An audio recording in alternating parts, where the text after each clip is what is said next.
Welcome to Wandering Wonderland, The place where curiosity meets healing. and every path leads to a little magic. I'm Amber, And I'm Charity. We are sisters, soul seekers. and your guides on this whimsical adventure. Here we wander through the world of wellness Spirituality and self-discovery, with a sprinkle of laughter. and a whole lot of heart. From crystals to herbal tea, Moon cycles to mindful living. we explore it all. So grab your favorite tea, Follow the footprints, and let's wander together into Wonderland. Welcome back, everybody. We are on episode 3 of our podcast. Forgot what it was called for a second. We are diving down deeper into the chakra systems and how they function and all that fun jazz. Just as a reminder, we are not medical professionals. We are not healing experts. We are not anything other than two crazy girls just trying to figure it out ourselves. So take our advice and information as just that. It's informational. It's not anything that we're directing you to do or not do. So it's just fun for funsies. I got a question. Yeah. Who you calling crazy? Well, me for sure. I love you. All right. Okay, guys. So after Amber talked a little bit about the Nadi system last week, I went down the rabbit hole for sure. Okay. I did nothing but research. And I tell you what, it opened up so much and it makes so much more sense now. I literally was watching random YouTube videos.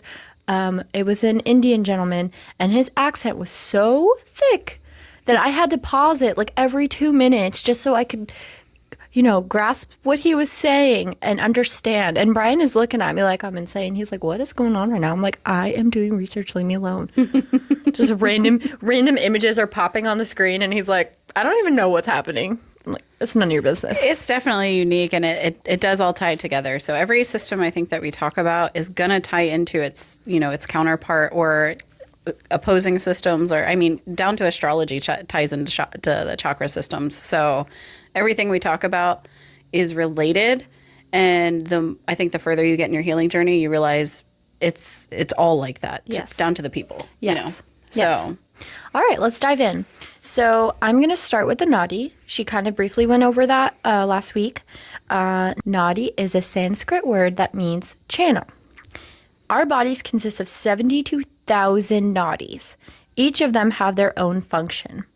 Nadi is a part of our subtle body, just like our chakras. So that thing we talked about last week, it being just like energy, you can't see it. Prana energy flows in our body through the Nadi. The three main Nadi that we're going to talk about are the Ida, Pingala, and the Sushumna. Sushumna. I'm going to get it. So Ida and Pingala wrap around the Sushumna, which runs in the middle. I think it's Pingala. Isn't that what I said? You said Pingala. Pingala. Pingala. Pingala.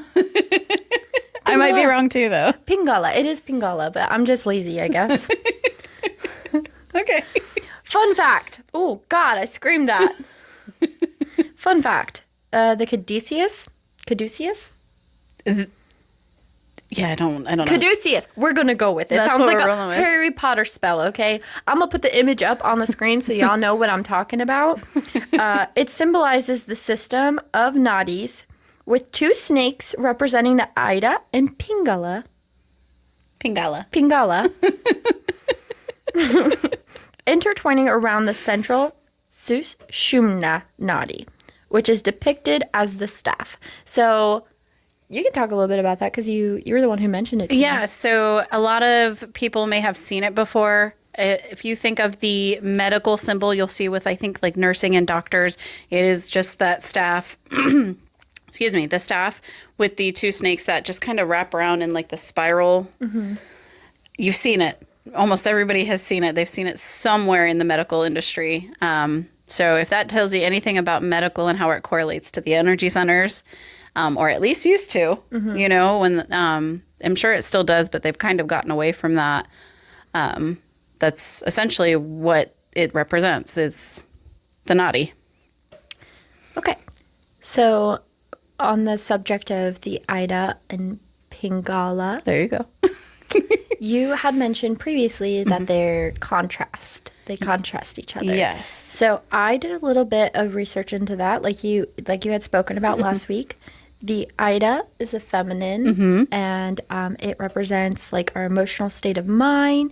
The moon, it's also the right side of the brain. I did learn a lot about that, how it jumps from left to right. So it may be the right side of the brain, but it's the left nostril. Yes. So when you see people that have piercings on either side of the nostril, that means something. And I learned that, and I was like, what? That makes sense. But it also trips me up because the right side of the brain and immediately left nostril, and then so on and so forth. That's crazy. The Ida is more focused on art and creativity, more imaginative, prefers fiction. So just...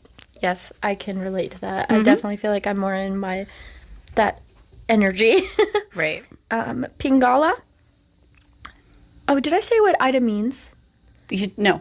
It means comfort. Oh, okay. I didn't know that. I didn't know that either. I was like, wow, that's strange. Well, that makes sense because the feminine is more nurturing and things like that. Wait till you hear what Pingala means. Oh, gosh. It just means orange. Or tawny, which is orange-brown. Okay. I know. It's like... That's really weird. I mean, that's the color. Like, if you're looking at the charts and stuff, that's the color they use. Yeah. It's got to represent something. So the Pingala is the sun. It's more masculine. It's more focused on actions, reactions, logical state of mind. It's the left side of the brain. And it's focused on being orderly, logical, prefers nonfiction, math, and science. So that's those two. Now, the one that runs in the middle, this Sushumna, is a Sanskrit name for the central dominant river of energy that flows through the body, running through the spinal cord and each of the 7 chakras to the brain. To the top of the brain, I should add. It translates to gracious or means bliss. Now, there is a good point to that. Remind me if I don't say anything about that at the end. Okay. Sushumna remains dormant in most people. It needs to be activated by various practices in the yoga system. So there's practices that you need to do specifically to awaken this Sushumna. So activating the Sushumna means awakening the Kundalini energy. It travels through the 7 main chakras, through the Brahma. I'm going to have such a hard time with this, which is another Nadi. The Brahma Nadi is at the very top of the head. It's where our consciousness can, I don't even want to dive into that because I don't understand it fully, but just understand it's at the top of your head. More on that later. Yeah, we're going to dive further, okay, because I don't want to overwhelm you. I'm already overwhelmed. And basically, you unlock pure bliss, which is normally dormant. Now, it makes sense, right? Right. So you literally, in order to activate that energy, you have to do these certain practices, and then you just unlock this state of peace. Okay. Yeah. I was like, wow, that's very interesting. So I will say with that, with the because I'm pretty sure anybody that even attempts to watch our podcast has heard of the Kundalini because it's everywhere now. Everybody's trying to awaken the Kundalini. So essentially in that practice, Kundalini is what they refer to as the coiled snake.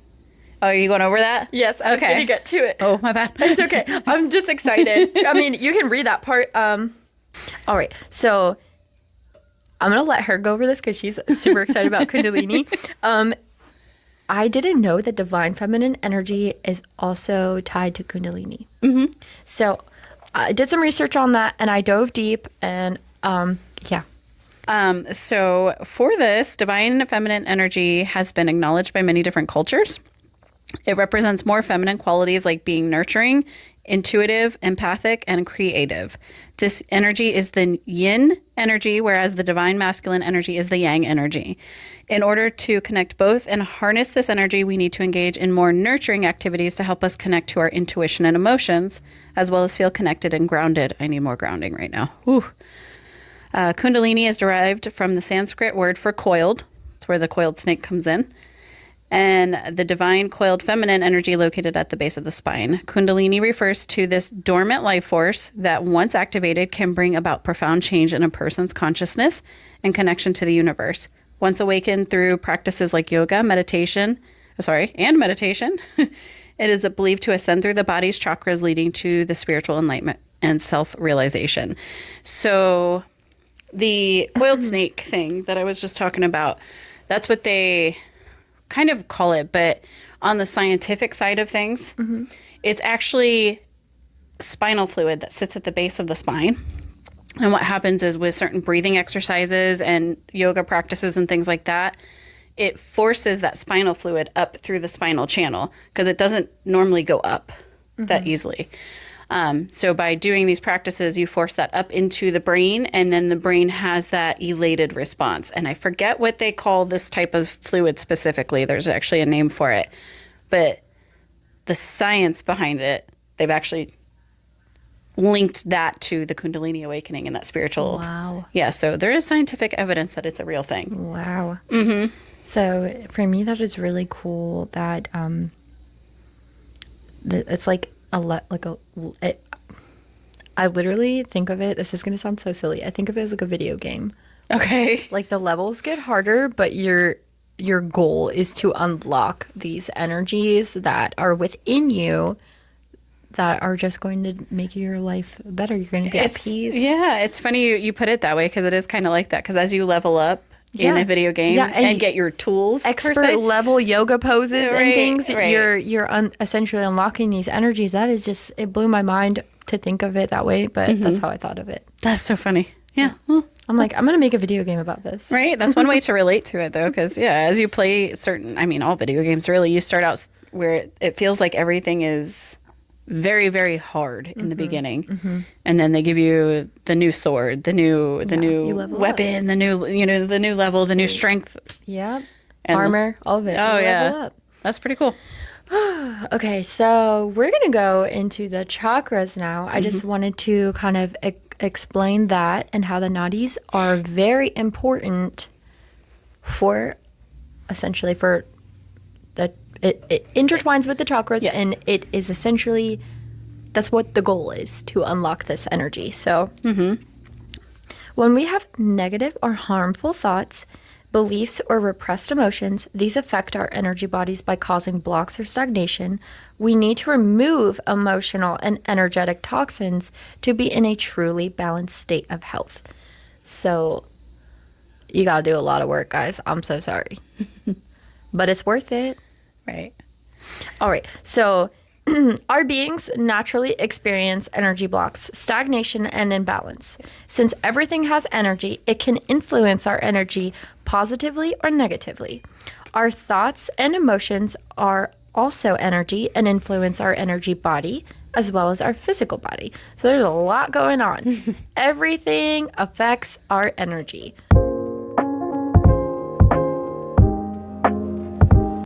It's important to know that your chakras can be underactive or overactive. Before we dive further into the next phase of us talking about the chakras, we're going to talk about each chakra and what happens when they're underactive versus when they're overactive, the physical symptoms you may have, and the extremities and body parts that are associated with it. All right, so I'm going to start with the root chakra. When the root chakra is underactive, it means it is closed in some way. We may feel restless, lethargic, anxious, and panicky, frustrated or angry, disconnected from both ourselves and the world. We may have low self-esteem and feel insecure, unsafe, pessimistic, as though we don't fit in, which manifests as feeling overwhelmed and disorganized, finding it hard to focus on even the simplest tasks, and being ungrounded in our physical realities. So that's some of the things you may experience if it's underactive. So with that, though, before you go on, I do want to kind of point out some of the symptoms are the same for different chakras. What you really have to pay attention to is, what is this causing me to do Like, how is it manifesting for me? So it, with the, like the physical symptoms, the disorganized and things like that, those don't usually correlate to each other in the chakra system. You'll have a couple similar ones, but that's going to really be the, what's the word? Like the telltale. Yes. For Which one you're feeling unbalanced. Yeah, because I think almost all of them have a fatigue or some sort of disorientation. Or I've noticed that. Yeah. A lot of the ones, like for the lower extremities, can have the same physical symptoms appear. But for the most part, the emotional states are a little bit different. Right. Yes. So going to the next one is about the chakra being overactive, the root chakra. If it is overactive, it's working overtime. We get annoyed, aggressive, angry. We find ourselves attached to the material world. We may be overly rooted in our position, like being resistant to change, obsessed with feeling secure all the time. It is negatively impacted by unresolved events that made us feel unsafe or insecure. So that's good to know. Mm-hmm. It is also affected by events that threaten our sense of basic security. So some examples of that is, I put this in there, like I was like, oh yeah, this is good example. Okay, some examples are being in a situationship. A lot of you girls may know about that. Any type of insecurity in the relationship or fear of losing a job. So I think we've all been there where we're just like, we don't know what's going to happen. Right. And we feel disconnected from, everything. And I mean, like we talked about previously, the root chakra is the foundation. I mean, that's about us being connected. And Right. so that does make a lot of sense. Now we're going to talk about what it governs in the body. In the body, it governs the parts most connected to grounding, survival, and physical stability, including the adrenal gland. This regulates survival instinct, fight or flight response, and energy. The spine and skeletal system, especially the base of the spine, tailbone, and legs, providing structure and support. Legs, knees, and feet, how we stand, move, and stay balanced. The large intestine, so specifically elimination, so letting go of waste and toxins. The circulatory system and blood flow. Vitality and grounding in the body. It's basically tied to anything that helps you feel rooted, supported, and able to survive physically. So some of the physical symptoms that you could experience from this chakra being imbalanced are constipation, weight issues, digestive issues, eating disorders, fatigue, lethargy, back pain, increased anxiety, feeling unsafe, negativity or pessimism, difficulty concentrating, low self-esteem, clumsiness. When the chakra is balanced, you usually feel strong, supported, and secure, like you can stand firmly in life. So that was a root chakra. Have you ever experienced, I feel like we have all experienced some of these symptoms, but have you ever associated it with your root chakra? No, but it makes our bloopers that much more funny. Check out episode 2. Girl.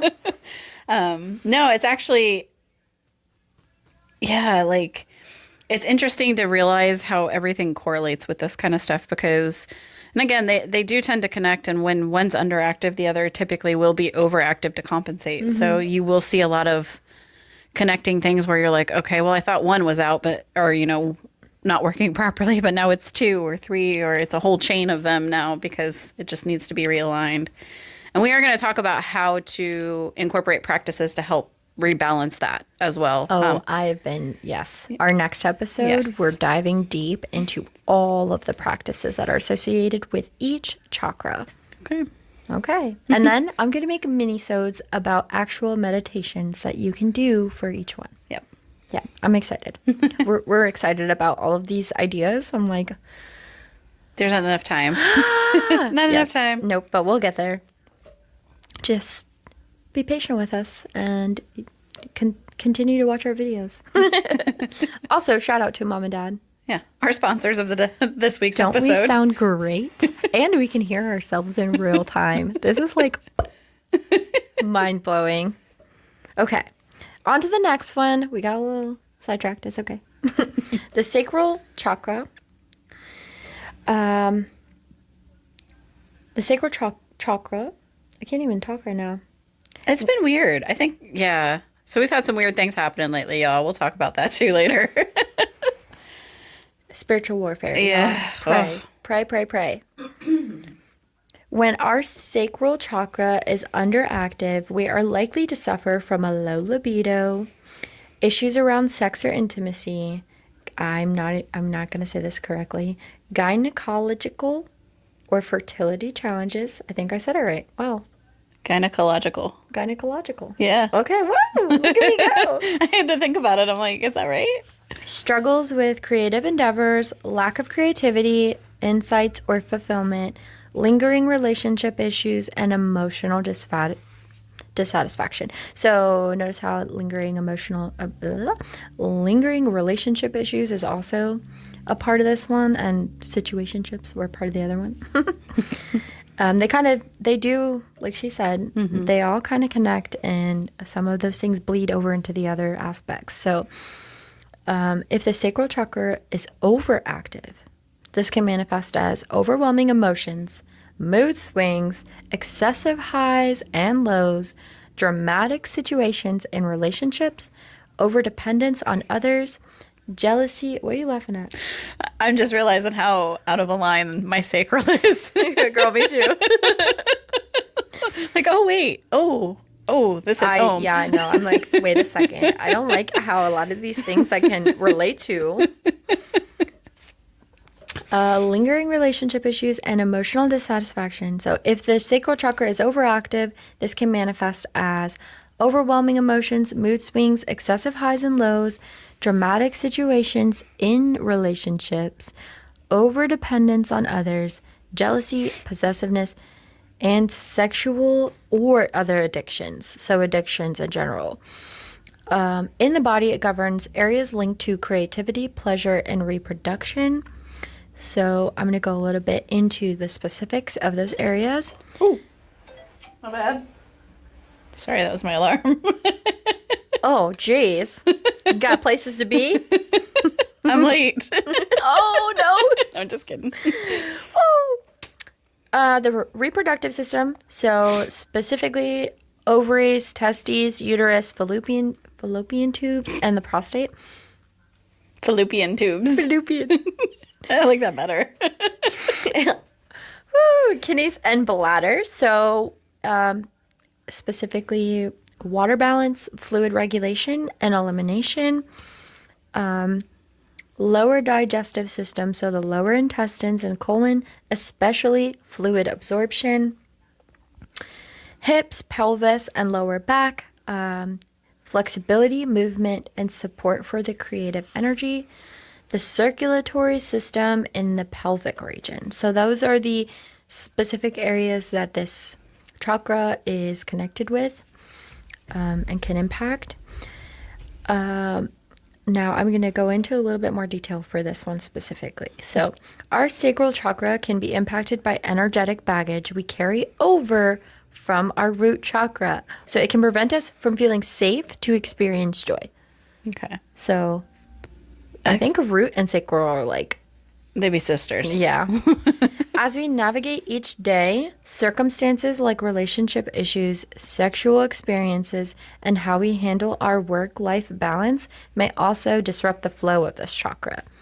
We experience physical symptoms such as sexual dysfunction, low libido, sexual addictions, addictions to substances, pelvic pain, hormonal issues, fertility challenges, urinary issues, bladder infections, kidney problems, fluid retention, swelling or dehydration issues, sciatica, lower back pain or hip pain, guilt, emotional imbalances, mood disorders, lack of fulfillment, boredom, and dissatisfaction. Girl, that list was long. Oh, yeah, for sure. Balance that guy. Yes. So I thought it was kind of interesting that they made a point to say that the root will overflow into Right. the sacral. I do feel like these are a little, like they're very connected. I have a lot of issues with my root and my sacral. I struggle with my creativity, just, financially I'd be struggling. So that has a lot to do with my root. Yeah. So it's good that I'm researching this stuff because I'm like, I barely brushed the surface, and I was thinking, okay, these things are going to start changing for me. Right. No, you got to dive deeper. Yeah, it's kind of like the amount of things that I thought I knew versus what I realized I don't know. Yes. Whew.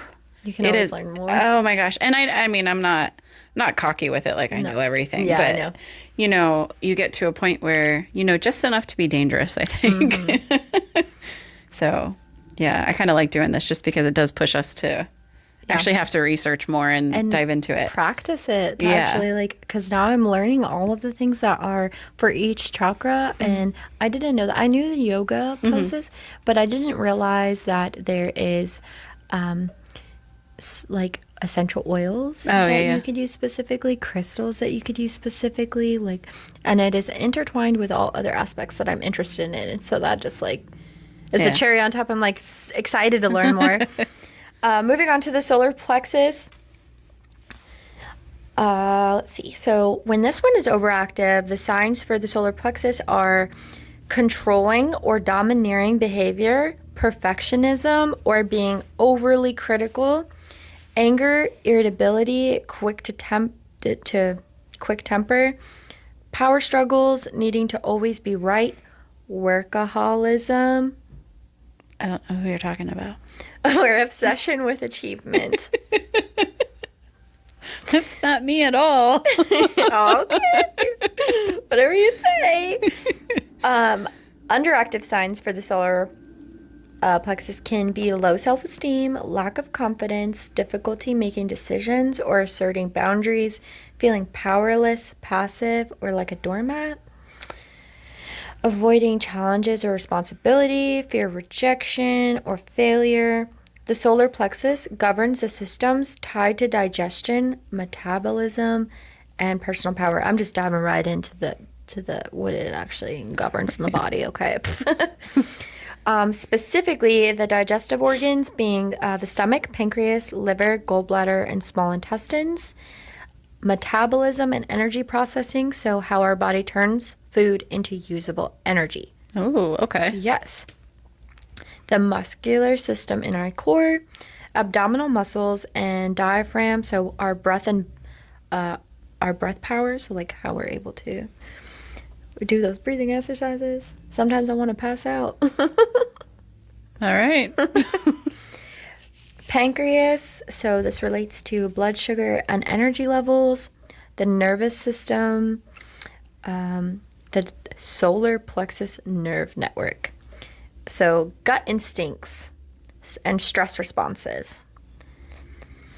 I thought that was pretty cool. So the butterfly feelings. Mm-hmm. That's kind of neat. And we talked about that last time too, like our intuition. Yeah. Well, our intuition is linked with our gut feeling. Let's see. So physical symptoms you can experience are digestive issues, nausea, indigestion, fatigue, lethargy, difficulty concentrating, restlessness, agitation, gallstones, liver issues, pancreatic disorders such as diabetes, hypertension, weak immune system. So that's a lot. Yeah. But not as much as sacral. No. In balance, the solar plexus gives you healthy confidence, strong willpower, and the ability to act without aggression or fear. I think I know someone who needs to work on this a little bit. I ain't gonna say no names. I ain't calling you out. You watch this shit. I know you do. So maybe you should do some work on your solar plexus and you won't be so angry. Just be calling people out like that. Okay, so this is the last one I'm going to do. It's the heart chakra, anahata. Okay. I know. I love the names, but I feel like Manipura and anahata are the only ones I can pronounce correctly. I love that it kind of sounded like I don't know how to. Really? I don't know how to. I love that. Gosh.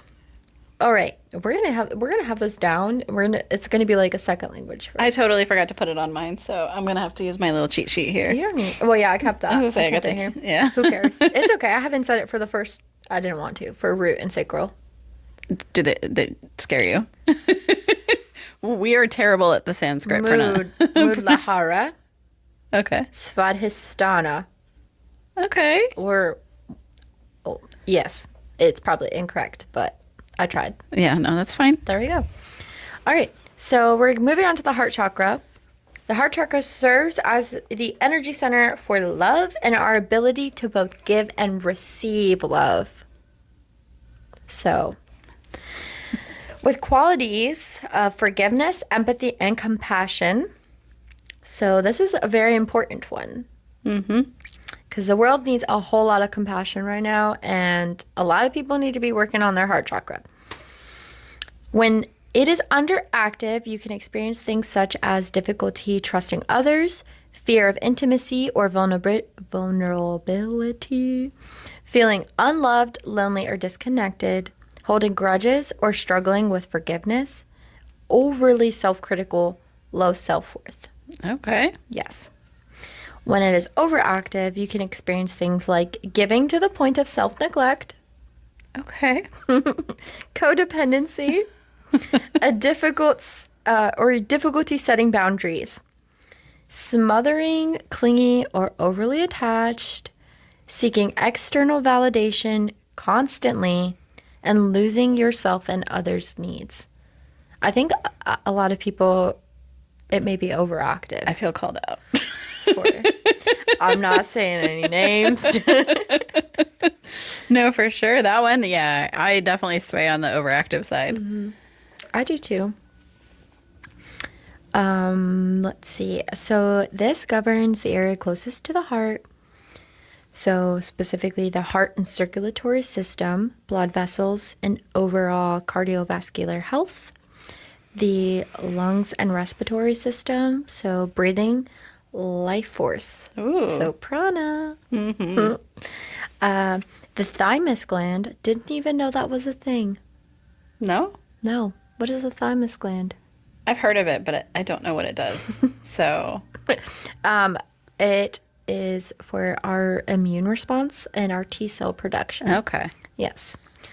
So also has to do with our chest, upper back, and rib cage.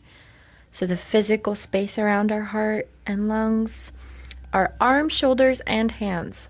I did see something about how the energy can flow through your Oh, yeah. hands. So that's another thing. We'll get into that. Well, that makes sense with like Reiki and stuff. Yes, we'll make it. All make sense. Everything will make sense. You're gonna have an aha moment, and y'all need to tell us when that is. Yeah. So the arms, shoulders, and hands are for how we extend love and support and compassion outward. So that's how it's connected to those extremities. Okay. Yeah, I didn't. I don't see a lot of like. I guess I did see the legs for our root. I mean, I thought that was cool. It extends to our hands too. Well, that actually goes back into the Nadi and the feminine and masculine side, but you also have your giving and receiving side as well. So that flows in with that as well. And some people can be backwards. You just bing, light bulb. So they say in most people, the receiving side is the left side. Why is it backwards? Well, I'm saying sometimes it can be backwards for people because most people it's you receive with your left hand and you give with your right hand because that's your dominant hand. You're And constant. now I need to know when, in what circumstances is it backwards? I have to look that up. I don't know. Because I feel like that may be my issue. But the energy can be wired in the opposite direction in some people where your receiving hand is your right hand and your giving hand is your I left mean, hand. I am left-handed, so does that make a difference? I don't know. That's what I was wondering. Like, Yeah, does it have to do with your dominant side? yeah, that could be. That could We'll be. look into that. Yeah. We're going to answer We'll that get back to you. question. Yeah. All right. So some physical signs you may experience is poor circulation, heart or lung issues, breathing problems such as asthma, shallow breathing, upper back or shoulder tension, weak immune system, heart palpitations, high blood pressure, tightness in the chest, nervous energy, anxiety tied to relationships, panic attacks, depression, insomnia, lack of energy, immune system deficiencies, and restlessness. Another one with a lot of symptoms. Right. So it's important to know that when it is in balance, you feel love, compassion, forgiveness, and healthy boundaries. You can give and receive love freely without losing yourself. Here's a fun fact as well. It's the bridge chakra balancing physical survival, the lower chakras, with the emotional, spiritual growth, the upper chakras. Oh, okay. I didn't know that. No. It's a bridge. Okay. Our That makes little sense. green bridge. That makes sense. Doesn't it? Okay. So that was my All right. fun So stuff. On to the next one. I did them backwards. That's okay. All right. So for the throat chakra, when it is open, you may experience a significant improvement in communication. It allows for clearer and more truthful and confident expression of your thoughts. So you have the ability to get everything out. You feel heard. Everything is just like communication wise, you're doing great. If it is underactive, you may have difficulty expressing emotions, speaking up for yourself, unable to communicate needs, or generally feeling unheard. Physical symptoms may include a sore throat, thyroid issues, jaw pain, and neck stiffness. The imbalance can also affect one's career by creating a disconnect from their purpose or leading to dissatisfaction. So if you're blocked, you may not be in love with your job right now.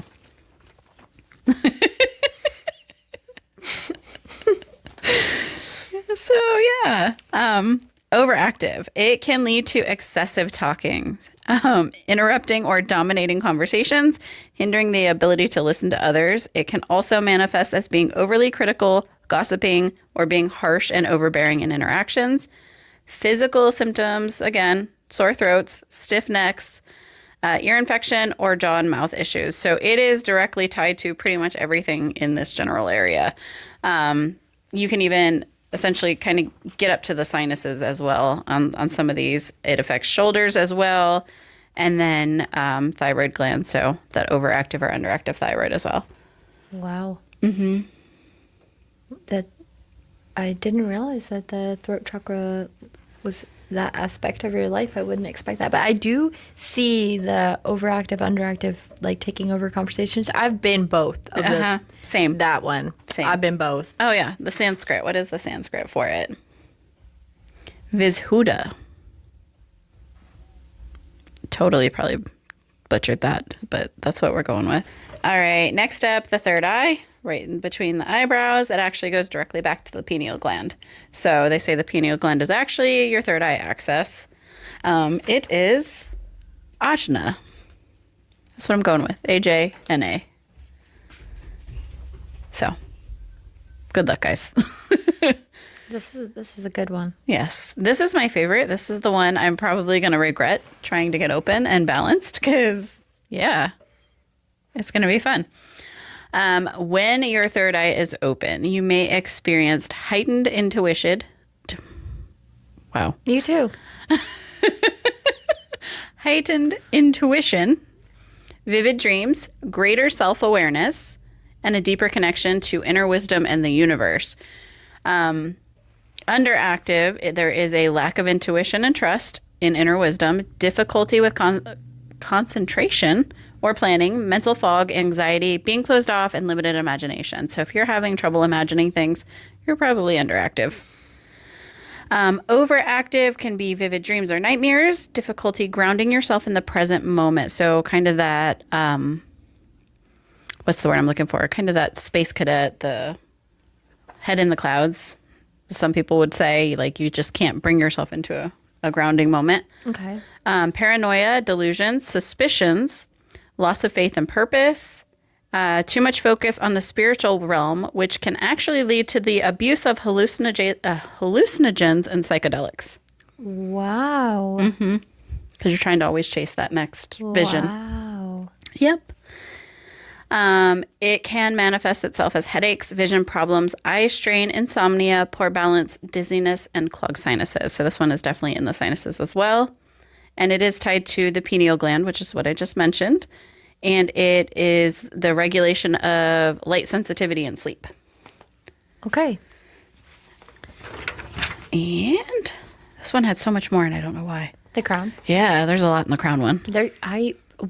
We're gonna let's stick with the basics, but I really want to go into the one under root and above the crown. Oh, yeah. So there's definitely more than the 7, and I know we mentioned that last episode. The 7 are the main that everybody really knows about, but it goes all around. Like, there was a couple, and I forget the names of them now, but there's like a, what did they call it? Something to do with, like, not galactic, but something along those lines. It was like that kind of space word. I can't remember it now. You don't ask me. Yeah, I don't remember. All right, so your crown chakra. Sahasrara? Yes. Is that That's right? how he said it in the video. Sahasrara? That's how he said it in the Ooh. video. Yeah. Okay. I just got excited when he said, I was like, what? He's here? I did it.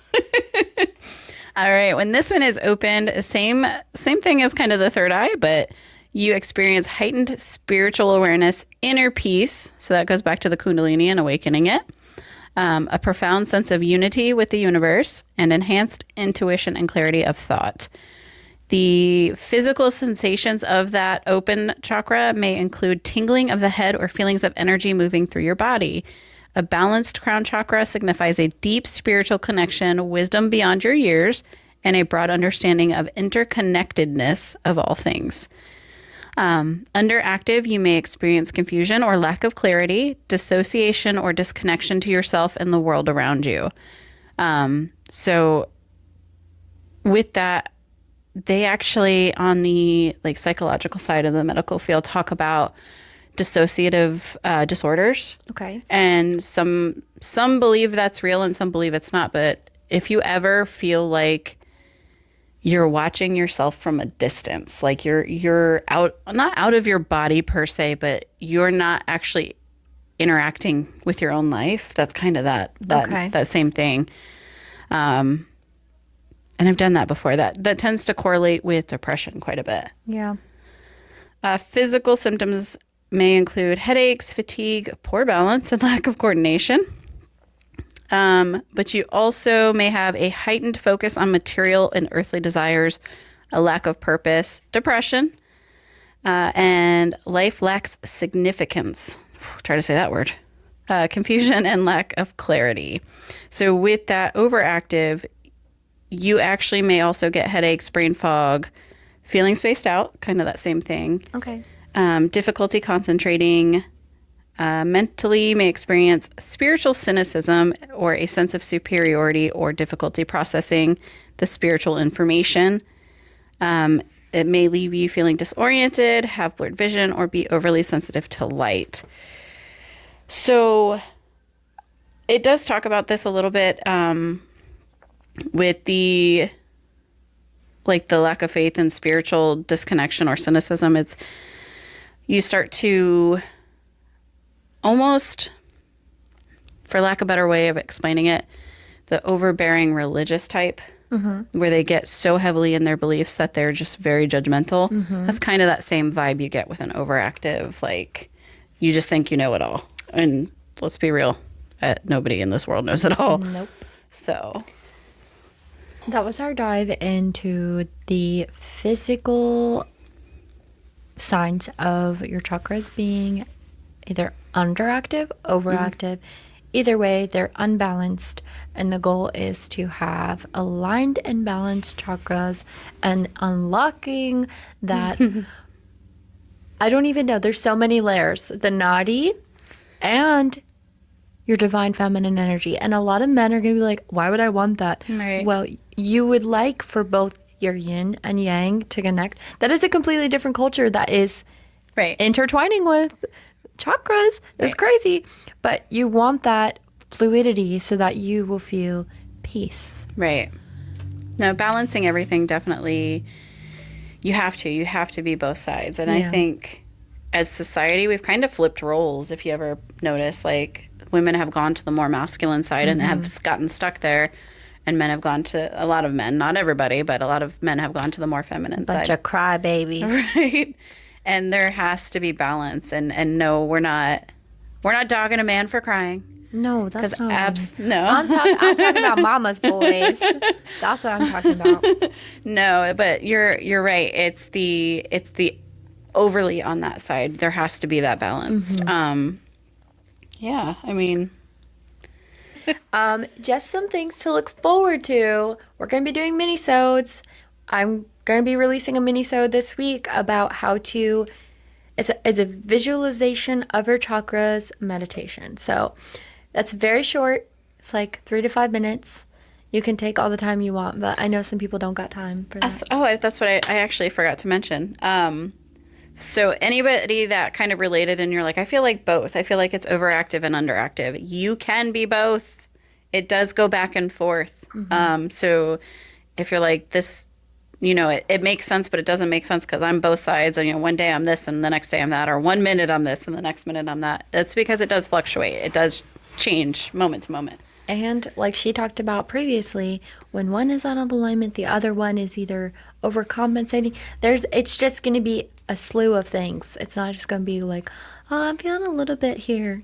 It's probably going to be like 3 or 4, and then you're okay-ish in the other areas. Right. So we're going to do several episodes to go a little bit further into the different aspects, like the Kundalini, as well as the next episode. We are diving deep into the things that are associated with each chakra that you can use for your practice and your meditations. So I'm excited about that one. Yeah. I've been working hard. I'm going to make y'all a little PDF again because I know you love those. Please tell me if you love them because it's a lot of work. You better be nice to her. If you don't like it, I'll stop doing it. It's fine. No, I think it'll be really neat. She actually, and this will come out, and I'm not sure if you're doing it with this episode or another episode. So there is going to be a sheet connected to the next episode that is actually super informative about pretty much everything. It's the chakra itself, the color association, the food association, the physical, how to balance it, what yoga poses work best. Like she's going into pretty good detail, and it's going to be all encompassing in one place per each chakra. So it'll be nice. You guys can snag one of those. It's like its own little mini book itself. It's pretty cool. I'm going to call it the chakra system cheat sheet. That's how you crack the code. You have the answers in front of you. Oh, yeah. No more excuses, people. I'm giving you the answers. I just want you to be healthy and aligned with your higher self. For sure. All right. Well, I didn't fall in this episode. Nope. She did knock a light over still, though. Was it a light? I heard a... This is dang mushroom. The mushroom. Our dang mushroom. He goes diving. He's like, I'm waiting. Don't you talk like that. I'm waiting. Yeah. Don't talk like that. We did have a request for us to use our teacups. Yep. We're going to surprise you. It's going to be completely random, and you're going to have no idea. You're just going to see us pick it up and drink out of it. It's like an espresso shot teacup, okay? We're talking little bitty. Yep. It might be a shot of tequila or something. We won't. They can't know our secrets. We're going to figure it out. You guys will have to guess what it is. Oh, I like this. It may be tea. It may be something else. Who knows? Oh, my goodness. All right. Well, I feel like that was very informative. You're probably overloaded. There was a lot of going on in there. Uh-huh.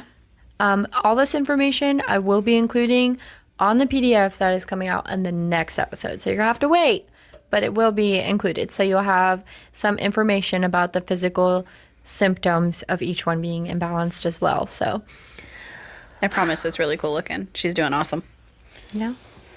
Well, if y'all have any requests Yeah. for the next topic after chakras Yeah. or stories. Right. Yeah. We're still waiting for some stories. Reminder, send your stories. All right. Well, I think that about does it for this one. Okay. I'm good. Don't forget to like, share, subscribe, comment. All the stuff. Yes. Push the buttons. Yes. Push all the buttons. Yes. Thank you so much. Whew. Also, guys, how do we sound? Did we fix our audio issues? I hope so. Oh, please. No, we're not going to talk that into existence. It's going great now. We are on smooth sailing. Now we can focus on the content. Yes, for sure. All right. I love you guys. Bye. See you next week.